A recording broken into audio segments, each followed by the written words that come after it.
बिस्मिल्लाहिर्रहमानिर्रहीम। अस्सलाम वालेकुम माय डियर स्टूडेंट्स। उम्मीद करता हूँ बेटे आप सब लोग खैरियत से होंगे। बेटे क्लास 9th केमिस्ट्री के न्यू सिलेबस के हवाले से कुछ बेसिक कॉन्सेप्ट्स इंशाल्लाह आज हम डिस्कस करेंगे। इन कॉन्सेप्ट को, इन टॉपिक्स को पढ़ने का मकसद बेसिकली ये है कि बहुत सारे बच्चे जो क्लास 8 से क्लास 9th में आते हैं और एक नया सब्जेक्ट उनके सामने आता है केमिस्ट्री का, तो उससे वो परेशान हो जाते हैं क्योंकि उनको बहुत सारी चीज़ें समझ में नहीं आती। तो बड़े उन सारी परेशानियों और सारे जो वो कन्फ्यूजन्स हैं जो बच्चे फेस करते हैं केमिस्ट्री को समझने में, उसके सिलसिले में ये जितने भी हम टॉपिक पढ़ेंगे इंशाल्लाह कपल ऑफ लेक्चर्स के अंदर, इनमें वो सारी बेसिक बातें डिस्कस की जाएंगी जो इंशाल्लाह आपको केमिस्ट्री को बेहतरीन अंदाज में समझने में हेल्प करेंगी। चलते बेटा जी, सबसे पहले हम डिस्कस करते हैं जी हमारे पास केमिस्ट्री क्या है। बेटे हम केमिस्ट्री की बात करें, chemistry is the branch of science. बेटे केमिस्ट्री जो हमारे पास है वो साइंस की एक ब्रांच है। साइंस बेटे हमारे पास क्या है? साइंस बेटे हमारे पास एक ऐसा नॉलेज है, एक ऐसा इल्म है जो बेटे हमारे पास ऑब्जर्वेशंस, बेटे हमारे पास ऑब्जर्वेशंस और बेटे हमारे पास एक्सपेरिमेंट्स के रिजल्ट में हासिल होता है। साइंस बेटे हमारे पास कैसा नॉलेज है जी? The knowledge which is based upon observations and experimentation is known as science. अगर बेटे हम बात करें केमिस्ट्री को डिफाइन करने की, तो केमिस्ट्री की डेफिनेशन कहते हैं, यानी केमिस्ट्री में क्या चीज डिस्कस करते हैं, केमिस्ट्री में किस चीज को पढ़ते हैं, तो chemistry is basically the study of matter. Chemistry में बेटे हम मैटर को डिस्कस करते हैं। डिटेल्ड डेफिनेशन को बेटे इंशाल्लाह हम जब चैप्टर वाइज लेक्चर पढ़ेंगे वहां डिस्कस करेंगे। अगर हम सिंप्लीफाइड मैनर में केमिस्ट्री को डिफाइन करें तो जो केमिस्ट्री है basically it is the study of matter. Matter की स्टडी को हम केमिस्ट्री बोलते हैं। तो बेटे मैटर है क्या जिसको हम केमिस्ट्री में पढ़ते हैं, तो इसको बेटे समझने के लिए इसके आगे ही हम लोगों ने मैटर की डेफिनेशन डिस्कस करेंगे कि मैटर क्या है। बेटे एनीथिंग अराउंड अस। बेटे हमारी सराउंडिंग में, रोजमर्रा जिंदगी में हम बहुत सारी चीजें इस्तेमाल करते हैं जिसमें हर चीज कुछ ना कुछ मैस होता है और हर चीज कुछ ना कुछ स्पेस, कुछ जगह घेरती है। तो हर चीज जिसका बेटे कुछ ना कुछ मैस हो और वो कुछ ना कुछ स्पेस, कुछ जगह घेरे, ऑक्यूपाई करे, that is known as matter. तो बेटे मैटर क्या है? Matter is anything which carries weight. Matter बेटे हमारे पास हर वो चीज है जो क्या करती है, जो वेट कैरी करती है, जिसका कुछ ना कुछ वेट होता है, एंड ऑक्यूपाई स्पेस, और बेटे वो कुछ ना कुछ जगह भी घेरती है, स्पेस ऑक्यूपाई करती है। तो बेटे हम सराउंडिंग में कुछ एग्जांपल्स की बात कर लेते हैं। बेटे हम डेली बेसिस पर सांस लेने के लिए हवा को इस्तेमाल करते हैं, एयर। तो बेटे air is a matter because it carry space and it also has certain mass, certain weight. बेटे हम पीने के लिए, अपनी प्यास बुझाने के लिए पानी का इस्तेमाल करते हैं। ओके, स्पेशली बेटे गर्मियों का मौसम है तो पानी का ज्यादा इस्तेमाल करेंगे। तो वाटर क्या है? Water is also a matter because it also has some mass and occupy some space. In the same way बेटे हम बेटे किचन में खाना बनाते हुए हम नमक का इस्तेमाल करते हैं, सॉल्ट का इस्तेमाल करते हैं, जो कि बेटे सॉलिड हमारे पास है। तो ये जितनी भी चीजें हम अपने सराउंडिंग में डेली लाइफ में यूज करते हैं, मैनी अदर बेटे एग्जांपल्स हमारे पास हैं, जिनका कुछ ना कुछ मैस होता है और वो कुछ ना कुछ स्पेस ऑक्यूपाई करते हैं। So all these things are considered as matter. तो बेटे ये सिंपल सी डेफिनेशन है। आपका जो न्यू बुक है क्लास 9 की, उसके पेज नंबर 4 के ऊपर ये मेंशन है। आगे बेटे चलते हैं, इसके साथ लिंक करते हुए साइंटिस्ट ने बेटे ऑब्जर्व किया कि जितनी भी तरह का मैटर है, all type of matter is made up of tiny particle. बेटे हर तरह का मैटर जो है वो बहुत ही छोटे छोटे ज़रात के मिलने से बना है, जिसको बेटे हम क्या बोलते हैं? एटम्स बोलते हैं। It means that every kind of matter is made up of very small particle which is known as atoms। कोई भी आपके पास चीज होगी, जब उसको बेटे ब्रेक करेंगे, जब वो उसको इतना ब्रेक करते कि वो मजीद डिवाइड ना हो सके, मजीद ब्रेक ना हो सके, तो जो स्मॉलेस्ट पार्टिकल होगा उसको क्या बोलेंगे? एटम बोलेंगे। So all kind of matter, चाहे वो गैस की फॉर्म में हो, चाहे वो लिक्विड की फॉर्म में हो, या चाहे बेटे वो सॉलिड की फॉर्म में हो, वो किससे बना हुआ है? वो डिफरेंट टाइप्स के एटम्स के मिलने से बना हुआ है। बेटे अगर हम बात करें एटम्स की, तो बेटे एटम्स जो होते हैं, atoms basically is a fundamental particle of matter. Atom क्या है? मैटर का फंडामेंटल पार्टिकल हमारे पास है, यानी इनके मिलने से हर तरह का मैटर बना हुआ है। बट जो एटम होता है, it is also composed of some सब एटॉमिक पार्टिकल्स। एटम बहुत छोटे छोटे पार्टिकल के मिलने से बना होता है, जो कि एटम से भी छोटे होते हैं, इनको हम बोलते हैं सब एटॉमिक पार्टिकल्स। तीन की बेटी हम बात यहां पर कर लेते हैं। Number 1 is known as electron, number 2 is known as proton and number 3 is known as neutron. ये तीन तरह के पार्टिकल ऐसे पार्टिकल हैं जो कि हर तरह के एटम में लाजमी तौर पर मौजूद होते हैं, प्रेजेंट होते हैं। So these are known as fundamental sub atomic particles. अगर इन पार्टिकल्स की बात करें तो एक बात याद रखनी है कि एटम के अंदर तीन तरह के पार्टिकल्स होते हैं। कौन कौन से? Electron, proton and neutron. अगर इन पार्टिकल्स की हम सेपरेटली बात करें तो पहला पार्टिकल है प्रोटॉन। बेटे प्रोटॉन के ऊपर पॉजिटिव चार्ज होता है। इलेक्ट्रॉन जो सेकंड पार्टिकल है, it carry negative charge. And third part which is known as neutron, इसके ऊपर बेटे कोई चार्ज नहीं होता। ये तीन पार्टिकल्स एटम के अंदर थे, इलेक्ट्रॉन, प्रोटॉन और न्यूट्रॉन। इन तीनों की हमने बात की, इनके चार्ज की बात की। प्रोटॉन पर पॉजिटिव चार्ज, इलेक्ट्रॉन पर नेगेटिव चार्ज और न्यूट्रॉन पर कोई चार्ज नहीं होता। बट अगर हम फर्दर आगे चलें, बड़े साइंटिस्ट उसका नाम है रदरफोर्ड, उसने 1900 में एक मॉडल पेश किया। आपकी बुक के चैप्टर 2 में जाके इंशाल्लाह उसको डिस्कस करेंगे। उसने कहा कि एटम जो होता है, एटम के दो हिस्से होते हैं। Atoms has two portions. Atom के दो हिस्से होते हैं। एटम्स हैज टू पोर्शन, दो हिस्से हैं। सामने डायग्राम हमारे पास है। अगर इस डायग्राम को देखें तो इस डायग्राम का जो सेंट्रल पार्ट है, ये जो सेंट्रल पार्ट है, इस सेंट्रल पार्ट को बेटे हम लोग बोलते हैं nucleus.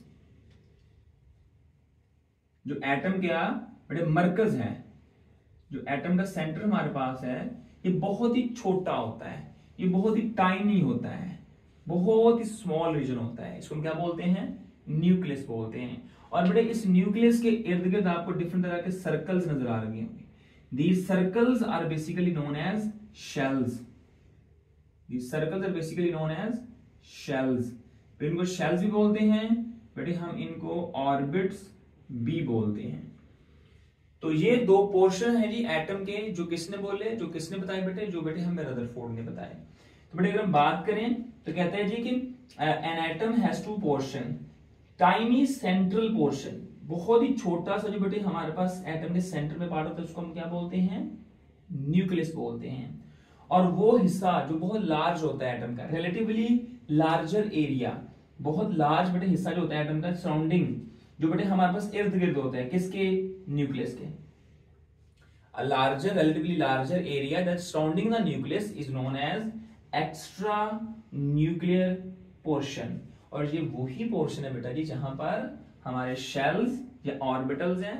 These are actually circular in nature, circular in shape, और जिसके अंदर इलेक्ट्रॉन्स रिवॉल्व कर रहे हैं in an atom around the nucleus. तो ये बेटा जी कुछ बेसिक चीजें थी कि केमिस्ट्री क्या होती है। केमिस्ट्री में हम मैटर को पढ़ते हैं। Matter is made up of very small particle, atom जिसको हम एटम बोलते हैं। एटम में तीन तरह के पार्टिकल्स होते हैं, इलेक्ट्रॉन, प्रोटॉन एंड न्यूट्रॉन। उन पर चार्ज क्या है, और एटम के दो पोर्शन जिसको हम बोलते हैं, सेंटर वाले को न्यूक्लियस बोलते हैं और आउटर वाले को बोलते हैं extra nuclear portion, which have shells in which electrons revolve around the nucleus। तो ये बड़े कुछ बेसिक बातें थी जो कि बहुत ही जरूरी है, हमारे पास केमिस्ट्री में बार बार आएंगी। The next very important topic, very important topic हमारे पास, that is atomic number। Atomic number बेटे हमारे पास एक बहुत ही इंपॉर्टेंट प्रॉपर्टी है एटम्स की। सबसे पहले हम इसको डिफाइन करते हैं, इसको समझते हैं, फिर इसकी इंपॉर्टेंस की बात करते हैं हम लोग। अगर बेटे हम अपने एटम को देखें तो बेटे हमारे एटम के हमने कहा दो पोर्शन है, दो पार्ट है। The central part is known as nucleus. फिर हमने पढ़ा कि एटम के अंदर तीन तरह के पार्टिकल्स होते हैं, इलेक्ट्रॉन, प्रोटॉन्स एंड न्यूट्रॉन्स। तो बेटे उसमें जो प्रोटॉन्स होते हैं और जो बेटे न्यूट्रॉन्स होते हैं, किसी भी एटम के अंदर जो प्रोटॉन्स हैं और बेटे जो न्यूट्रॉन्स हैं they are present in the centre of an atom which is known as nucleus. अब बेटे ऐसी बात है कि हर एटम के अंदर नंबर ऑफ प्रोटॉन्स फिक्स होते हैं, नंबर ऑफ प्रोटॉन जो होते हैं कांस्टेंट होते हैं, इनकी अमाउंट कभी भी चेंज इनके नंबर कभी चेंज नहीं होता। तो इसलिए the number of proton in an atom is very important. तो किसी भी एटम के न्यूक्लियस में जो नंबर ऑफ प्रोटॉन्स हैं basically this is known as atomic number, this is known as proton number. The number of protons present in the nucleus of an atom of an element.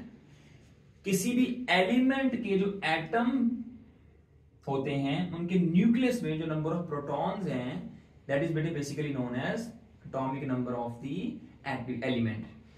किसी भी element के nucleus में जो number of proton हैं उसको बेटे हम क्या बोलते हैं, हम उस एलिमेंट का एटॉमिक नंबर बोलते हैं। और मैंने अभी आपके सामने बात की कि हर एलिमेंट के जो एटम्स होते हैं उनके अंदर नंबर ऑफ प्रोटॉन फिक्स होते हैं, कांस्टेंट होते हैं, जो कभी भी चेंज नहीं होते, उनकी अमाउंट कभी भी जो है वो वेरी नहीं करती। That is it is very important. So it is also known as the identification number of an element.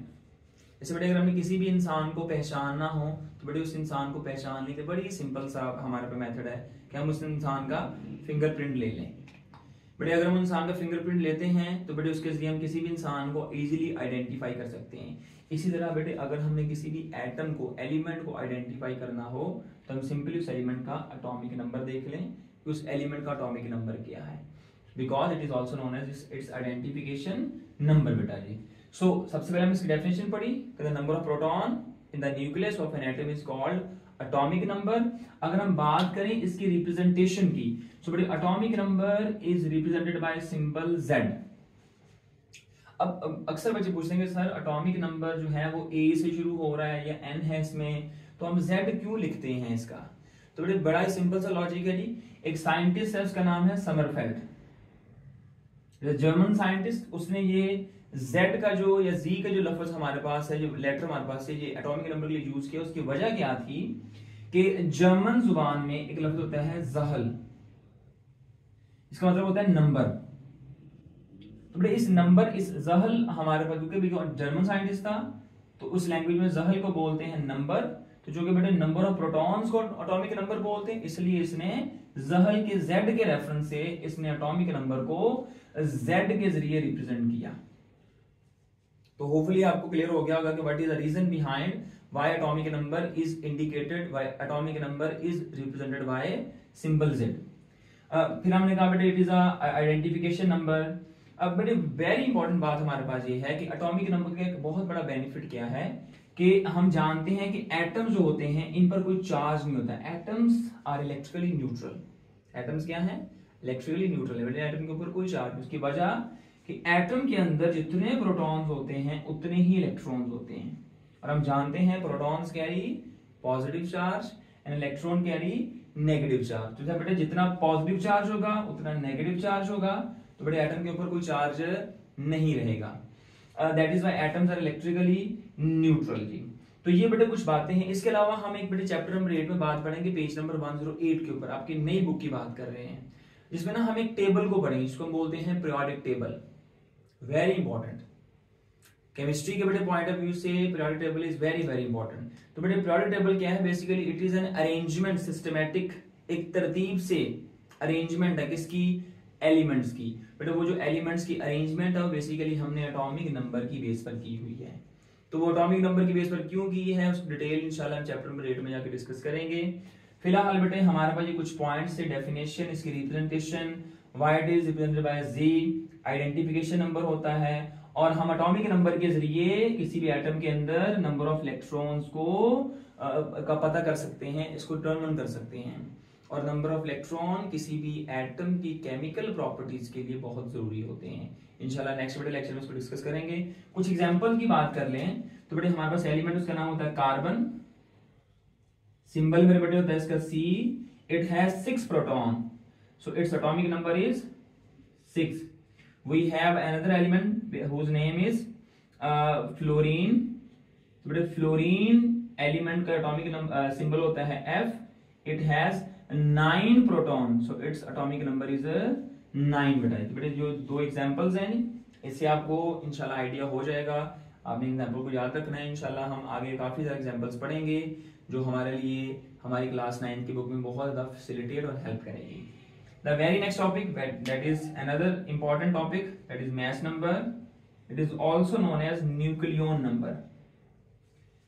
अब बेटे हमने कभी कहा कि एटम के सेंटर को हम बोलते हैं nucleus, and nucleus carry protons and neutrons. बेटे न्यूक्लियस के अंदर प्रोटॉन होते हैं और न्यूट्रॉन होते हैं। अगर हम सिंपल नंबर ऑफ प्रोटॉन्स की बात करें एटॉमिक नंबर, अगर बेटे हम किसी भी एटम के न्यूक्लियस में नंबर ऑफ प्रोटॉन्स और न्यूट्रॉन दोनों की कलेक्टिवली बात करें बेटे उसको हम बोलते हैं मास नंबर। और बेटे प्रोटॉन्स और न्यूट्रॉन्स दोनों को कलेक्टिवली हम लोग एक और नाम देते हैं which is known as nucleons. The protons and neutrons are collectively known as nucleons. तो बेटे चूंकि इसी को हम mass number बोलते हैं तो बेटे न्यूक्लियॉन्स की मुनासबत से न्यूक्लियॉन्स के बेटे हम रेफरेंस से हम इसको न्यूक्लियन नंबर भी कहते हैं। Definition the total number of protons and neutrons present in the nucleus of an atom is known as mass number बेटे हमारे। It is represented by symbol A। Symbol A बेटे इसको हम से इंडिकेट करते हैं, डोनेट करते हैं एटॉमिक मास को या मास नंबर को या न्यूक्लियन नंबर को। ये ए से हम क्यों शो करते हैं बेटे? जर्मन वर्ड है जी एटॉमिक विच बेटे हम इसको पढ़ते हैं। जर्मन लैंग्वेज बेटे इसको बोलते हैं एटॉमिक विच बोलते हैं और इंग्लिश में इसको बोलते हैं एटॉमिक वेट। तो बेटे इस हमारे पास वर्ड के रेफरेंस से हम मास नंबर को ए से इंडिकेट करते हैं। ये जो टर्म बेटे हमारे पास है ये किसने इंट्रोड्यूस करवाई? Is another German physicist Ostwald. उसने बेटे हमारे पास जो है ये एटॉमिक वेट के लिए लेटर ए को इंट्रोड्यूस करवाया और यूज किया। 20वीं सेंचुरी की बेटे हमारे पास बात है जी। बेटे एटॉमिक नंबर और अगर हम मास नंबर को किसी भी एलिमेंट के साथ हमने मेंशन करना हो तो कैसे करते हैं बेटे? लेट्स से हमारे पास एक एलिमेंट एक्स है। अब बेटे इस मैंने यहां पर ना दो लफ्ज लिखे हुए हैं सबस्क्रिप्ट और सुपरस्क्रिप्ट। बेटे किसी भी लेटर को अगर हम लिखते हैं तो बेटे उस लेटर की जो लोअर साइड होती है चाहे वो लेफ्ट लोअर साइड हो चाहे वो राइट लोअर साइड हो इसको बोलते हैं सबस्क्रिप्ट। कंप्यूटर के अंदर बेटे ये लेटर वगैरह ये वर्डिंग वाला आती है। सुपरस्क्रिप्ट बेटे किसको बोलते हैं? किसी भी हम नंबर या किसी बेटे लेटर की जो अपर साइड होती है राइट हो या लेफ्ट हो उसको हम बोलते हैं सुपरस्क्रिप्ट। तो कहते हैं कि जो एटॉमिक नंबर है उसको हमने एलिमेंट के सिंबल की लेफ्ट लोअर साइड पर लिखना है। इसको हम क्या बोलते हैं? Left subscript. बेटे निचली साइड को लोअर साइड को सबस्क्रिप्ट बोलेंगे, ऊपर वाले बेटे साइड को बोलेंगे सुपरस्क्रिप्ट। जो एटॉमिक नंबर है वो बेटे निचली साइड में लिखेंगे, इसको हम बोलते हैं सबस्क्रिप्ट। लेफ्ट साइड पर लिखा तो क्या बोलेंगे? Atomic number is mention on the left subscript, निचली साइड बेटे हमारे पास है। और मास नंबर हम लिखेंगे बेटे सिंबल की लेफ्ट अपर साइड पर, लेफ्ट अपर साइड पर बेटे इसको हम बोलेंगे लेफ्ट सुपरस्क्रिप्ट। क्योंकि बेटे हमारे पास जो है किसी भी सिंबल की जो अपर साइड जो हम बेटे पावर वगैरह लिखते हैं बेटे उस साइड को हम क्या बोलते हैं? सुपरस्क्रिप्ट बोलते हैं। तो अगर हम एक एलिमेंट हो कार्बन, बेटे कार्बन का जो प्रोटॉन होते हैं वो 6 होते हैं, सो its atomic number is 6। Neutron बेटे 6 होते हैं, so it's proton plus neutron that is mass number is also 12। तो मेंशन करके कैसे करेंगे जी? हमने कहा ये कार्बन सिंबल है जी, तो इसकी लेफ्ट सुपरस्क्रिप्ट पर हम मास नंबर को लिखेंगे और लेफ्ट बेटे सबस्क्रिप्ट बेटे इसके एटॉमिक नंबर को लिखेंगे। सबस्क्रिप्ट नीचे वाली साइड, सुपरस्क्रिप्ट बेटे हमारे को ऊपर वाली साइड। ठीक है, हमने लेफ्ट साइड पर लिखना है, राइट साइड पर हमने सिंबल की कोई चीज मेंशन नहीं करनी। तो ये बेटे डेफिनेशंस वगैरह हमारे पास है, इनकी रिप्रेजेंटेशन वगैरह होगी और एग्जांपल्स वगैरह हो गई। आगे बेटे मजीद एक एग्जांपल हमने लिखी हुई है जी कि the hydrogen atom has 1 proton and neutron. बेटे हाइड्रोजन के पास एक प्रोटॉन होता है और कोई न्यूट्रॉन नहीं होता। तो number of proton equals to atomic number, तो Z इक्वल टू 1। और बेटे मास नंबर क्या होता है? A, number of protons plus number of neutrons. Proton कितना है? 1, न्यूट्रॉन कितना है? 0। So mass number of hydrogen is also 1 बेटे हमारे पास। ऑक्सीजन की बात करें बेटे, oxygen is proton and proton equal to atomic number, so the atomic number of oxygen is 8 and the oxygen also have 8 neutron, so mass number equal to protons plus neutron, 8 proton 8 neutron, so mass number is 16 बेटा। तो ये बेटा कुछ दो examples हैं, अगर आपको short question वगैरह में एटॉमिक नंबर या मास नंबर डेफिनेशन आ जाए तो आप इस तरह एग्जांपल को मेंशन कर सकते हैं। छोटा सा फॉर्मूला बेटे हमारे पास है, mass number equals to atomic number, number of proton plus number of neutrons. अगर बेटे हमने नंबर ऑफ न्यूट्रॉन्स फाइंड करने हो तो बेटे हम क्या करेंगे बेटे, हम इस z को जो हम प्लस हो रहे थे आगे माइनस हो जाएगा, so number of neutrons equals to mass number minus atomic number. ऐसे लेट्स बेटे यहाँ पे एक एलिमेंट आ गया जी, हम यहाँ से बेटे को एलिमेंट पिकअप कर लेते हैं, वी हैव सोडियम। बेटे सोडियम का एटॉमिक नंबर क्या है जी, atomic number of sodium is 11 and the mass number of sodium is 23। तो हमने क्या बोला कि नंबर ऑफ न्यूट्रॉन कैसे निकलेंगे, number of neutrons equals to mass number 23 है and atomic number is 11, so sodium have 12 protons.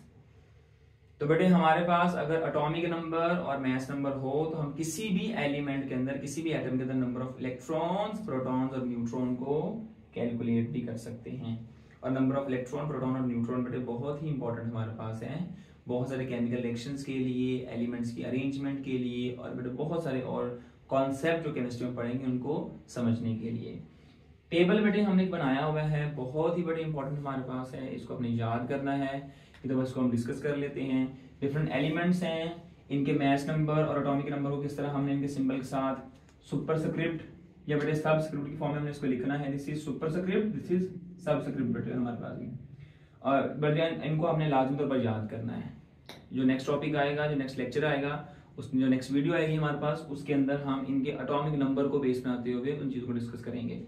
Hydrogen atomic number 1, mass number 1, बेटे symbol की लेफ्ट साइड पर 1 1 लिखेंगे, ऊपर मास नंबर नीचे atomic number. Carbon atomic number 6 क्योंकि it has 6 proton, mass number 12, proton plus neutron.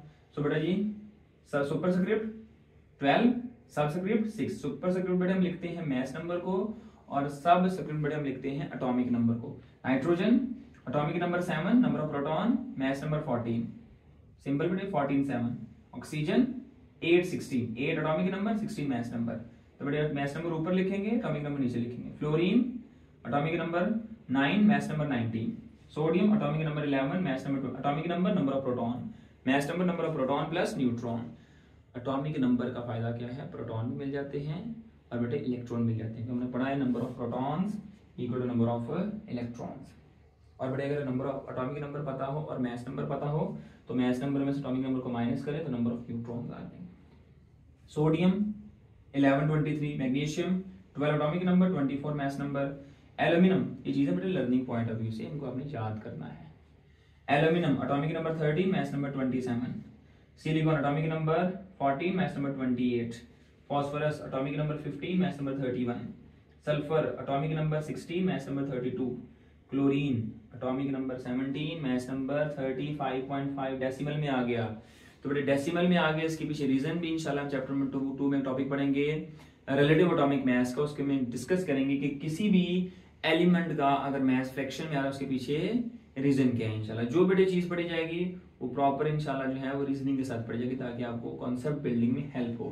बेटे इन elements के अलावा ये एटॉमिक नंबर बहुत इंपॉर्टेंट है, आपने एटलीस्ट फर्स्ट 20 एलिमेंट्स को एटॉमिक नंबर याद करने हैं। उसके लिए रेफरेंस आप नोट कर लें, आपकी बुक क्लास 9th का चैप्टर नंबर 8 है, पेज नंबर 108, वहां पे प्रोडक्ट टेबल बना होगा, उसमें पहले 20 एलिमेंट्स हाइड्रोजन से लेके कैल्शियम तक आपने एटॉमिक नंबर याद करने हैं। इसके अलावा बेटे ये कुछ इंपॉर्टेंट एलिमेंट्स हैं, इनके मैसेज आपने याद करने प्लीज। पोटेशियम इसका सिंबल होता है के, atomic number 39। Calcium symbol Ca, atomic number 40, sorry बेटे मास नंबर 40। पोटेशियम बेटे मास नंबर 39, इस तरह मैस नंबर याद करेंगे इनके। Calcium mass number 40। Chromium symbol Cr, mass number 52। Manganese symbol Mn, mass number 55। Iron symbol Fe, मास 56। Copper symbol Cu, मास 63.5। Zinc symbol ZN, math 65.4, 65.4 लिख लें, 65.3 लिख लें, दोनों बेटे चल जाते हैं। Iodine maths 127, symbol I, and barium बेटे मैथ्स 137.3। ये बेटा जी जितने मैंने आपको एटॉमिक नंबर और मैथ्स नंबर लिखवाए हैं ये बहुत ज़्यादा बेटे इंपॉर्टेंट है, इनको आपने काइंडली अच्छी तरीके से याद करना है, लर्न करना है। एटॉमिक नंबर पहले 20 एलिमेंट्स का और मैथ्स नंबर बेटे इन सब एलिमेंट्स का। बेटे अगर ये चीज़ें हम साथ साथ याद करेंगे, समझेंगे, पढ़ेंगे तो बेटे इससे आपकी कॉन्सेप्ट बिल्डिंग होगी और जो आने वाले टॉपिक या लेक्चर्स हैं उनको समझने में आपको बहुत हेल्प मिलेगी। अल्लाह ताला बेटे आपका हामी नासिर हो। अस्सलाम वालेकुम।